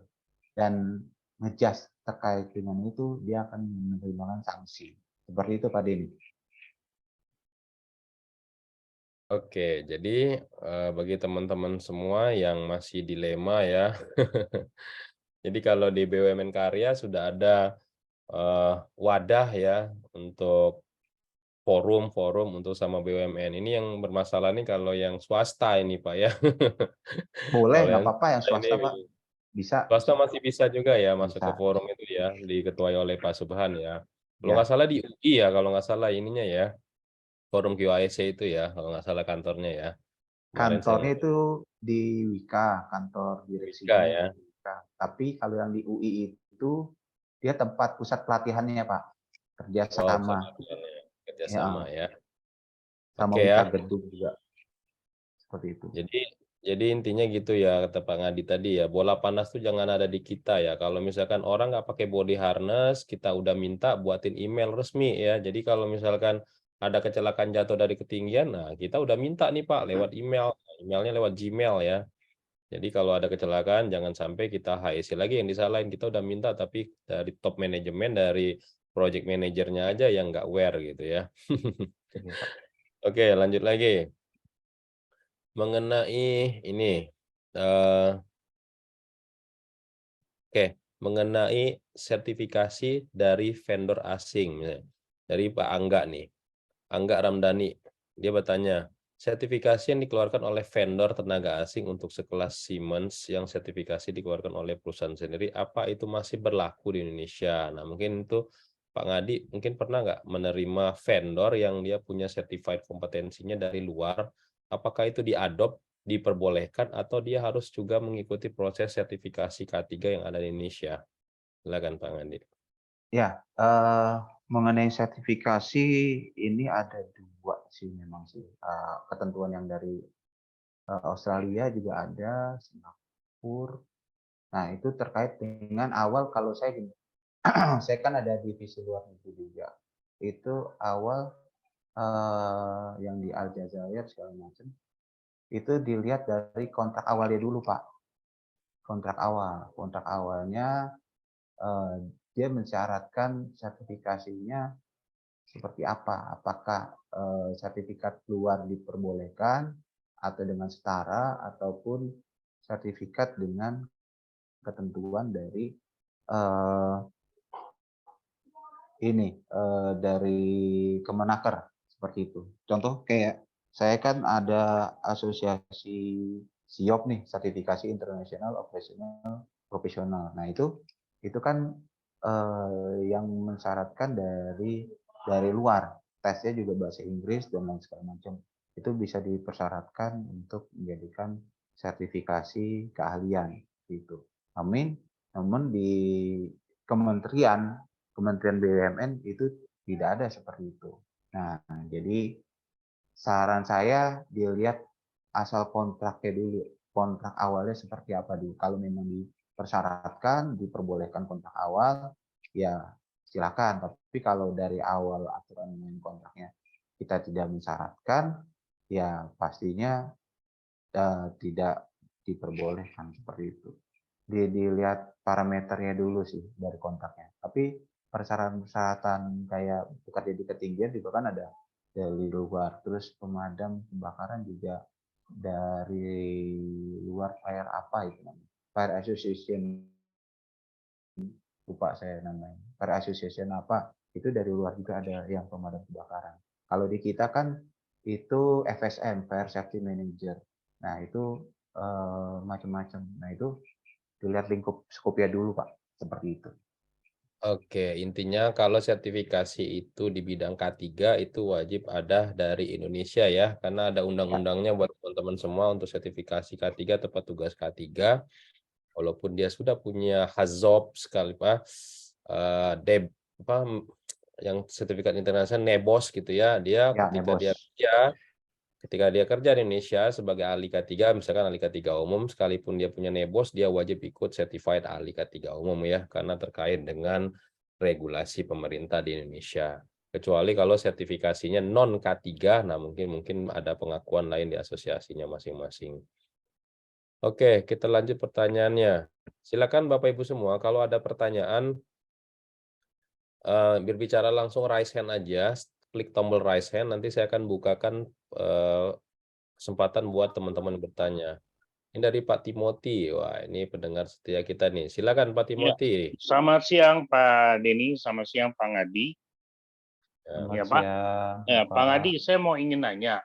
Saya dengar dari beberapa teman, itu kalau misalnya ada kontrak pekerja, dia tidak mematuhi penggunaan APD. Tiba-tiba dia mengalami kecelakaan. Apakah betul Pak, BPJS itu tidak menanggung Pak? Itu yang pertama. Yang kedua, kalau misalnya checklist itu kalau kita ingin mendestroy atau kita ingin membuang atau menghancurkan, itu kurang lebih berapa lama ya Pak jangka waktunya Pak? Itu aja sih Pak. Makasih. Yang kedua apa, Pak? Itu Pak, form checklist Pak, form checklist. Oh, Checklist. Form Checklist checklist, apa nih gitu. Pak? Inspeksi apa? Iya, yang checklist infeksi. Ya, kayak gitu Pak Din. Oke, jadi pertanyaan pertama terkait dengan APD yang digunakan kalau tidak standar, tiba-tiba terjadi kecelakaan, itu BPJS nggak mau tanggung gitu ya Pak ya pertanyaannya ya? Iya betul Pak, iya betul. Oke, silakan Pak Ngadi. Misalkan ada orang pakai body harnessnya harganya 200 ribuan lah istilahnya gitu ya. Dia cantolin gitu, tiba-tiba karena harganya 200 ribu palsu tadi ya, hanya untuk aksesoris, dia jatuh tuh dari ketinggian sambil menggunakan body harness. Pas diinvestigasi, si kontraktornya ngasih body harness nggak standar. Nah, apakah BPJS nggak mau bayar itu Pak? Silakan Pak Ngadi. iya, ya, baik. Eh, terkait dengan BPJS ketenagakerjaan, itu kita ada form A1, A2, A3 gitu Pak. Itu ada kronologi segala macam. Memang nanti diisi Pak, diisi terkaitnya. Dan ketika dia mensyaratkan memenuhi persyaratan dan lain-lainnya itu misalkan tidak mematuhi persyaratan, itu adalah sebenarnya itu adalah wewenang dari investigasi kecelakaan Pak. Nah, terkait dengan nanti dia kecelakaan itu terjadi, itu sepemahaman saya Pak, itu tetap dibayarkan. Karena dia kecelakaan entah dia patah tulang atau dia tergores, terpotong, segala macam itu akan dibayarkan terkait dengan persyaratan-persyaratan yang sudah diisi ya biasanya HSE dan kepala administrasi bagian umum dia ngebuat, nah dia di situ. Cuman biasanya kalau kalau kita itu melihatnya mesti hati-hati dalam mekanisme penulisannya saat mengisikan kronologis, seperti itu sih Pak. Terus yang kedua mengenai checklist, checklist itu tadi checklist apa ya Pak Denny? Checklist Contoh-contoh K3 checklist ya. Pak, seperti inspeksi itu Oh, kapan dimusnahinnya Pak kira-kira? Karena terkait dengan kalau ada kecelakaan kan kita bisa telusur atau ada audit kita bisa telusur. Nah, ya. idealnya di proyek konstruksi itu kapan checklist itu dimusnahkan Pak, dokumen K3 itu? Jadi kalau di perusahaan saya ada namanya daftar induk rekaman. Hmm. Daftar induk rekaman, daftar induk dokumen, dokumen pasif dan dokumen aktif. Nah, di dalam dokumen-dokumen itu dipersyaratkan untuk yang pengecekan gedung, misalkan gedung itu idealnya untuk persyaratan pemusnahan 5 tahun, Pak. Untuk pemusnahan 5 tahun. Tapi ini mekanisme diatur di perusahaan masing-masing ya. Tapi kalau keuangan itu ketentuannya 10 tahun, Pak. 10 tahun mekanisme persyaratan form inspeksi dan lain-lain keuangan 10 tahun. Tapi kalau inspeksi dari project dan segala macam itu maksimal ketentuannya di kita 5 tahun terkait itu. Nah, yang saat ini yang dilakukan adalah pengesavean dokumen secara digitalisasi. Itu sangat membantu sekali ketika dia ada inspeksi, biasanya inspeksi dilakukan saat nanti mau selesai proyek, ini kan ada LPS-nya, laporan proyek selesai kan. Laporan proyek selesai, itu di-scan PDF semua, itu di-save di bagian, menjadikan bagian dari laporan proyek selesai tersebut di proyek lapisan proyek 1, serah terima 1, BAST 1, dan BAST 2. Itu menjadikan kelengkapan inspeksi tersebut, termasuk inspeksi ngecek joki pump, pengecekan fire, sistem, dan lain-lain itu semuanya menjadikan satu dalam inspeksi di dalam BAST. Seperti itu, Pak. Terima kasih. Oke, jadi untuk yang tadi investigasi orang pakai APD palsu atau APD tidak standar, itu kita bisa cover dengan membuat kronologi pada saat kecelakaan jangan ditulis gitu ya. Menggunakan APD yang tidak standar, pasti nggak dibayar gitu ya. Jadi kronologinya hati-hati itu ya. Jadi pada saat membuat kronologi kata Pak Ngadi tadi, ya direka-reka ya sedikit lah gitu ya, jangan sampai kita tuh jadi nggak dibayar ya. Sama seperti kita naik mobil lah ya, kita mau ada klaim asuransi gitu ya, sedangkan yang Iya. pakai mobil tadi adik kita gitu ya, adik kita yang pakai gitu, kita laporin kalau adik kita yang pakai mobil, padahal adik kita belum ada SIM, itu nggak akan dibayar oleh asuransi ya. Jadi pada saat ngelapor itu seolah-olah kita yang pakai mobil. Nah, itu udah bukan rahasia umum lagi ya. Jadi hati-hati ya teman-teman semua ya, terkait dengan asuransi itu sangat sangat ini banget ya.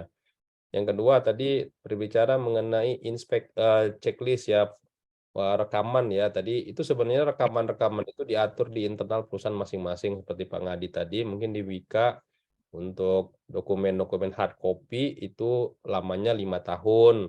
Kalau yang bersifat keuangan 10 tahun, ada yang juga sampai 20 tahun, pernah saya audit gitu. Jadi intinya itu diatur di internal perusahaan sendiri melalui prosedur untuk pengendalian rekaman gitu ya. Kapan dokumen K3 itu harus dimusnahkan, bahkan tadi harus di-scan dan di-upload di dalam sistem cloud dan lain-lain. Oke, pertanyaan berikutnya dari Ayu Satya Pratiwi. Nah, ini sebenarnya pertanyaannya basic nih Pak Ngadi, terkait dengan IBPR. Nah, kan di konstruksi itu kan pekerjaannya tidak terus-menerus, ya kan? Pindah dari sini, pindah ke sini, proyek selesai, pindah ke sini, ya kan? Nah, itu apakah IBPR-nya harus dibuat sesuai dengan resikonya atau bisa dipakai di proyek-proyek sebelumnya itu IBPR-nya? Nah, silakan Pak Ngadi. Ya, baik. Eh, jadi saat ini terkait dengan IBPR, kalau di saya namanya HIRAK ya, Hajat Identifikasi Risk Analysis, kalau di PUPR IBPR. Jadi gini,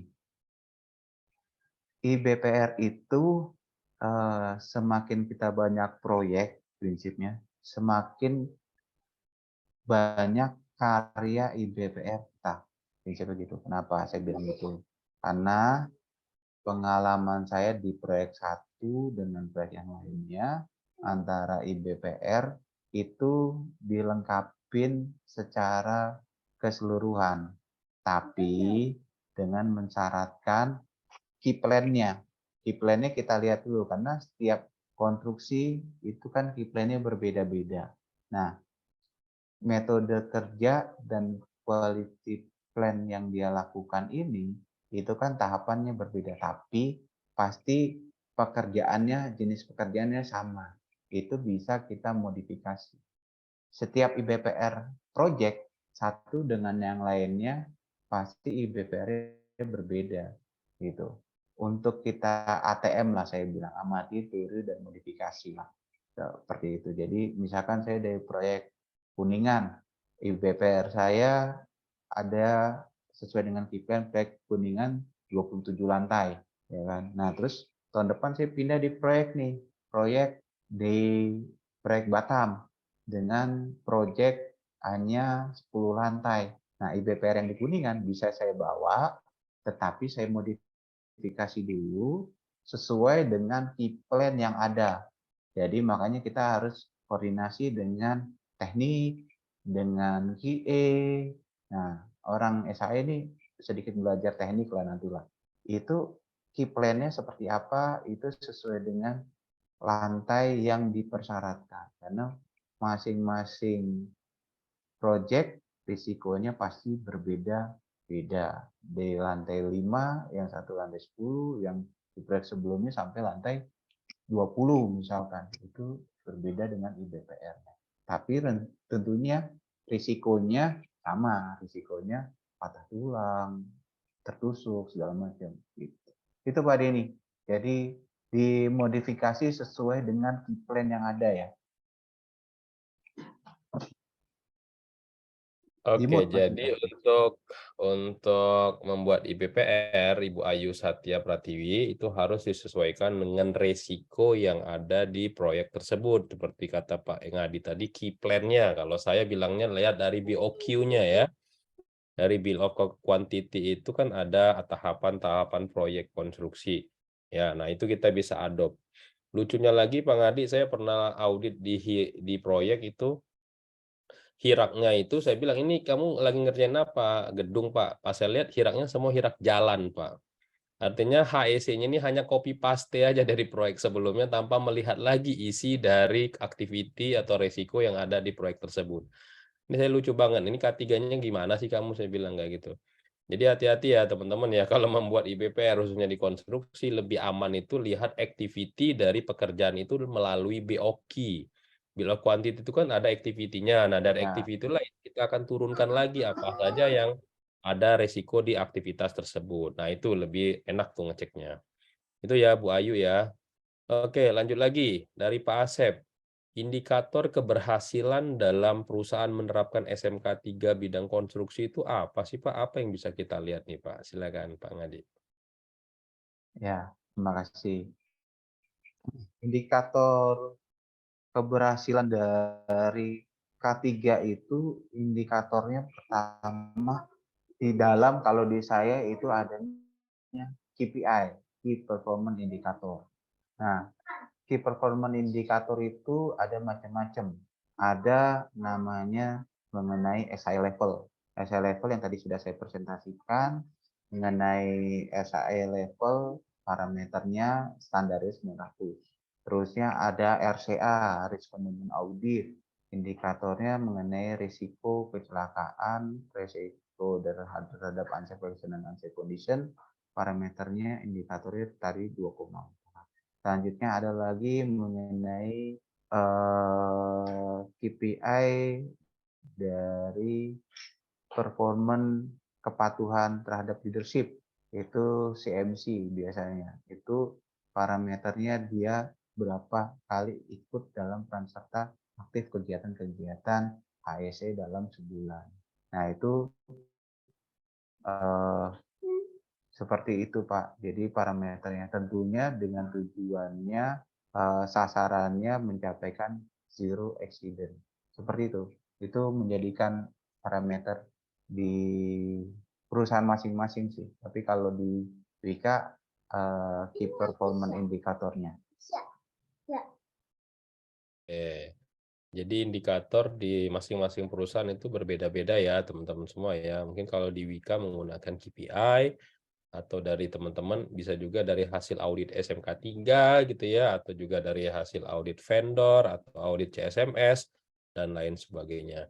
Itu silakan nanti dikonsultasikan di internal perusahaan Bapak Ibu semua, indikatornya apa sih dalam sebuah proyek itu sudah sukses menerapkan SMK 3 bidang konstruksi atau SMKK ya. Oke, lanjut lagi pertanyaan satu lagi nih. Ada yang mau tanya nggak nih? Silakan raise hand nih teman-teman semua ya. Oke, ini dari Pak Victor Risman Daily. Satu lagi di pertanyaan nih. Bila ada kecelakaan kerja di project high risk building, misalkan menimbulkan korban, di mana kita tahu bahwa setiap pelaksanaan pekerjaan selain diawasi oleh supervisor kontraktor juga ada konsultan MK. Nah, ini perannya tuh peran dan tanggung jawab masing-masing ini sebagai apa nih? Kontraktor, MK, dan owner kalau terjadi kecelakaan nih, seperti di tempat kerja, misalkan lingkupnya di Wika itu seperti apa perannya nih Pak untuk K3-nya? Tugasnya kontraktor, MK, dan owner sendiri terkait dengan implementasi K3 konstruksi. Silakan Pak.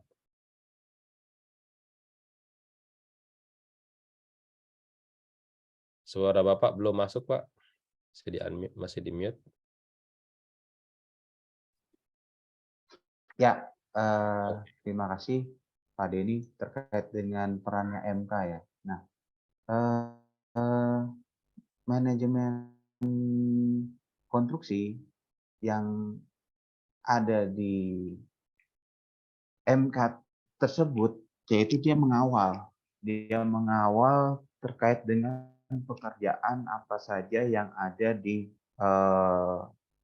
kontraktor, mulai dari dia mulai melakukan izin kerja tentunya saat melakukan izin kerja yang disyaratkan adalah tanda tangan MK. MK mensyaratkan bagian dari APD dia seperti apa. Itu ikut peran andil juga terhadap izin kerja saat melakukan izin kerja. Selanjutnya melaksanakan GSA. JSA, job set analysis, dia melakukan penilaian, peran MK. Biasanya yang sudah-sudah, saya ada MK-nya itu MK konstruksi. MK konstruksi itu sudah ya terkait dengan keselamatan kesehatan kerjanya dia sudah punya. Jadi melakukan JSA, dia menilai dan memastikan di situ peran MK-nya juga ada.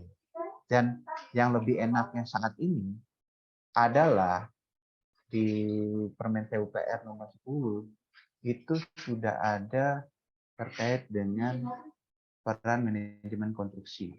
Nah, manajemen konstruksi yang sudah ada di dalam Permen PUPR itu sudah diatur job desk-nya, perannya situ sudah ada di situ, maupun dengan di dalam struktur organisasi di PUPR itu lebih detail lagi, lebih enak lagi di situ, gitu Pak. Jadi perannya prinsipnya dia mengawal keseluruhan dari organisasi konstruksi tersebut, gitu Pak. Oke, jadi MK itu adalah perwakilan dari owner ya Pak ya untuk mengawasi kontraktor bekerja secara aman atau tidak gitu ya. Ya, Otomatis si MK sendiri, si konsultan pengawas ini harus punya kompetensi di bidang K3 konstruksi juga gitu ya Pak ya. betul Pak. Sampai dia mengawasi tapi dia sendiri belum ada background K3 konstruksi ya. Nah, ini kadang dipertanyakan. Sok-sok ngomong soal K3, dia sendiri belum punya certified K3 gitu kan ya. Nah, ini beberapa kali nih saya menemukan ada pengawas-pengawas pengawas-pengawas dari konsultan itu nggak paham K3 gitu ya. Oke, itu aja diskusi kita siang ini. Sebelum kita tutup, saya kembalikan lagi ke Pak Arief. Nih, semakin banyak pertanyaan. Udah Baik. Terima kasih Pak Ngadi dan juga Pak Denny. Terima kasih juga teman-teman semuanya sudah hadir dan juga antusias di acara webinar kita pada siang hari ini. Dan sebelum kita closing, mari sama-sama kita dengarkan terlebih dahulu closing statement dari pembicara kita kepada Bapak Ngadi. Dipersilakan untuk closing statement-nya. Baik. Terima kasih. Closing dari saya yaitu K3 berasal dari hati nurani. Ketika kita melaksanakan pekerjaan K3 itu adalah sebagian niat ibadah kita sebagai amal dan kebaikan kita. Terima kasih. Baik, terima kasih Pak Ngadi. Luar biasa teman-teman semuanya, sampai pukul 3 sore masih banyak sekali yang hadir. Sepertinya ini menunggu hadiah yang dinanti-nanti. Dan jangan kemana-mana teman-teman, karena seperti janji kita pada di awal sesi tadi, kami akan membuat satu buah door prize sertifikasi auditor SMK 3 persembahan dari Mediatama Academy senilai Rp3.750.000 berupa sertifikasi gratis dari Mediatama, dan ini tidak dapat diuangkan. Persyaratannya adalah ketika teman-teman nanti mendapatkan door prize sertifikasi auditor SMK 3, teman-teman wajib sudah pernah mengikuti sertifikasi ahli K3 umum. Jadi ini adalah next step-nya dari ahli K3 umum. Nah, nanti kalau teman-teman namanya muncul, silakan klik raise hand. Dimohon untuk namanya disesuaikan dengan nama aslinya, jadi tidak dengan nama Oppo ataupun Samsung di Zoom-nya ya, kita putarkan. Apakah yang akan mendapatkan conference sertifikasi auditor SMK 3 persembahan dari selamat kepada Sani Istanto. Nah, apakah ada? Oke, langsung raise hand. Selamat kepada atas nama Sani Istanto mendapatkan satu buah door prize sertifikasi auditor SMK 3 persembahan dari Mediatama Academy. Dan nanti akan dihubungi langsung oleh tim kami di hari kerja. Baik, terima kasih teman-teman semuanya. Terima kasih Pak Ngadi Purnomo. Terima kasih Pak Denny atas kesempatan sore hari ini. Dan jangan lupa untuk masuk ke dalam grup Telegram ya, karena kita akan infokan webinar-webinar setiap hari Sabtu itu di Telegram Kolega Mediatama. Dan pastikan juga teman-teman aplikasi Mika Super App K3 sudah platinum. Oke, akhir kata saya mengucapkan terima kasih. Saya Arief Purwadana. Saya Denny. Saya Ngadi Purnomo. Thank you. Assalamualaikum. Ucapkan wabillahi taufiq wal hidayah. Wassalamualaikum warahmatullahi wabarakatuh. Terima kasih Pak Ngadi, Pak Denny. Thank you Pak Denny. Terima Arif. kasih. Terima kasih teman-teman semuanya.